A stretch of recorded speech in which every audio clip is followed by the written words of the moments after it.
Bonjour, bonjour tout le monde pour ce numéro 4 de Radio Travail. J'ai l'immense plaisir d'accueillir Léa Londo, humoriste, chroniqueuse sur Europe 1 dans Ça fait du bien d'Anne Romanoff et sur Canal+, dans l'info du vrai. Et je ne vous parle pas de tous ses autres talents. Et je ne vais pas vous mentir, j'adore cette fille-là, je suis fan. Voilà. Bonjour Léa. Bonjour Damien, merci pour cette agréable présentation. Oh ben je t'en prie, merci d'avoir répondu à l'invitation. Première question Ah, de toujours. circonstance, où es-tu actuellement? Je suis dans mon appartement de Boulogne dans le 92 et je me confine comme tous les Français. Et c'est pas trop dur le confinement? Bah, écoute, moi c'est fou, mais je m'y suis habituée assez vite. Ça fait 3 semaines que j'ai pas passé le seuil de ma porte pour bien respecter les règles et aussi parce que je suis très hypochondriaque et asthmatique, donc je prends aucun risque. Mais finalement, la première semaine c'était difficile, maintenant ça va, je me suis habituée. Et sans sortir, tu fais comment pour les courses? Alors, je me suis fait livrer 2 fois depuis que je suis confinée, mais j'avais fait une Ah, c'est énorme toi les réserve pâtes. avant. Les pâtes, le PQ, c'est C'est moi. tout, c'est toi. D'accord. Alors, est-ce que tu profites de ce confinement pour travailler sur des projets moins radiophoniques ou plus radiophoniques? Je sais pas, peaufiner Ah, ton Woon One Me Show qui est très bien, je l'ai vu 2 fois. ouais, Voilà, merci. Ouais. ou un nouveau court-métrage, ou prendre de l'avance pour les chroniques radio-télé. Eh ben, écoute, c'est exactement ça. C'est-à-dire que je me fais un petit planning tous les jours. J'avance sur mes longs métrages. J'essaye d'écrire un tout nouveau spectacle. Donc, j'écris une ou deux vannes par jour valables. C'est-à-dire, j'en écris plusieurs, mais j'en regarde une ou deux par jour. Et puis, ça fait déjà pas mal de boulot parce que figure-toi que j'ai pas le temps en fait de faire tout ce que j'ai envie dans une seule journée, sans compter, tu sais, tous les comptes, les mails qui étaient restés sans réponse. Je fais du tri partout, dans les courriers, dans l'appart. Les journées sont courtes en vrai. D'accord.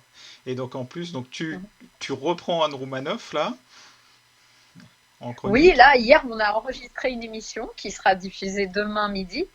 Mais Anne n'a pas arrêté du tout depuis le début du confinement.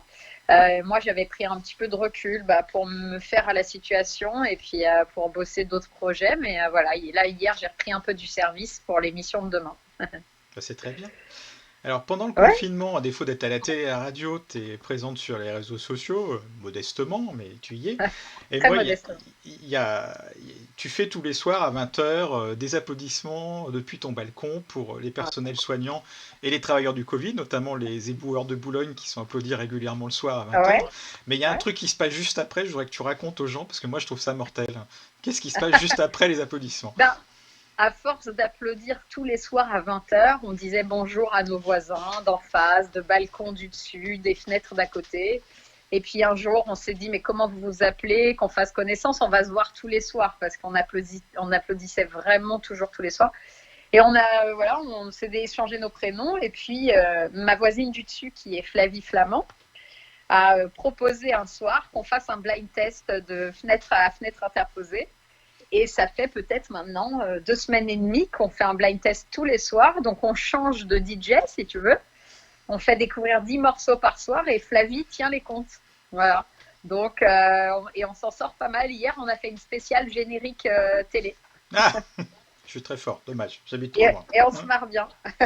Et on a Ouais. dit que celui qui gagnerait le blind test inviterait tout le monde à la fin du confinement à dîner ou à faire une petite soirée chez lui. Ah, c'est sympa ça. C'est Et, euh, sympa, ouais. et donc tu disais que Flavie Flamand est ta voisine du dessus. Est-ce que tu écoutes son émission? Parce que là, au moment où on enregistre cette interview, elle est en train de faire son émission en direct sur RTL. Est-ce que tu Exact. l'écoutes quand tu es confiné? Et je l'ai écoutée quelques fois, bien sûr, et même souvent je lui envoie des textos et j'oublie qu'elle est comment dire, en émission. Elle me dit arrête, je suis en émission, en pleine émission. Donc je me branche pour l'écouter et comme ça je sais quand elle a fini. Mais oui, oui, on se tient pas mal aux nouvelles de ce qu'on fait l'une et l'autre dans nos écritures, dans nos projets. Voilà, on est Et le devenus confinement, très amis. le confinement est une source d'inspiration pour toi ou pas? Alors, c'est assez étrange parce que je dirais que oui, d'une part, mais de l'autre côté, comme on a le cerveau un peu compressé, c'est bizarre, mais on a du mal à partir loin et à être très prolifique. Donc, moi, je travaille moins qu'avant. Je travaille 3 heures par jour parce que j'arrive pas à me concentrer plus. En revanche, c'est du bon travail, c'est-à-dire, voilà, il y a plein d'idées qui émergent et des idées nouvelles parce que la situation est nouvelle. Donc c'est assez intéressant d'un point de vue créatif, mais pas sur la longueur. Oui, et puis le danger, ça sera peut-être de trop parler du confinement après le confinement, parce qu'on en aura tellement marre, on va peut-être plus en entendre Ah, c'est parler. sûr. Ah non, mais moi, je ne fais rien sur le confinement. Bon Non, alors, rien. quels sont tes projets actuellement là? Eh bien, écoute, j'écris 3 comédies, 3 longs métrages, Ah 2 oui, qui étaient restés un petit peu entre parenthèses tellement je bossais avec l'info du Vrai Le Mag et Europe 1. Et mon spectacle, à l'époque où je passais pas mal de temps en province et sur scène tous les mercredis à Paris. Donc, j'avais jamais le temps de m'y mettre vraiment. Donc là, je reprends l'écriture de 2 longs métrages qui étaient restés un peu de côté et d'un troisième sur lequel je bossais énormément ces derniers jours avant le confinement. Et voilà, et j'espère que les 3 seront finis juste après et que ça va pouvoir donner quelque chose. Mais bon, je suis un peu superstitieuse, donc écoute, j'en dis pas plus. Il n'y a plus qu'à croiser les doigts. En tout cas, je pourrais me dire que j'ai tout donné pour y arriver, quoi. On verra. bon, voilà. On croise les doigts pour toi alors. Ouais, on croise les doigts. Ouais. Bon, Merci. merci beaucoup Léa de m'avoir accordé quelques minutes. Donc je rappelle, tu Ouais, es sur Europe 1 entre 11h et 12h régulièrement à Cannes Roumanoff. On peut te réécouter en balado-diffusion, comme diraient les Québécois, ouais, à tout moment sur les différentes plateformes. Bon, un jour tu reviendras sur Canal, mais en attendant, il y a plein de vidéos sur YouTube si on veut découvrir ce que tu fais. Et puis ouais. je prends ce petit livre qui est dans mon décor de studio, voilà, très bien, Ouais, qui merci Damien de reprend, l'avoir je acheté. sais pas si on va, hop, qui Ouais, reprend mon les livre lettres. affranchi. Voilà, je ne dis rien, mais j'ai beaucoup aimé le deuxième, La deuxième lettre. la deuxième lettre. Voilà, je ne dis rien, les gens iront D'accord. voir. Je t'embrasse virtuellement et à bientôt. Moi aussi. Ouais, coude coude. Coup de coude.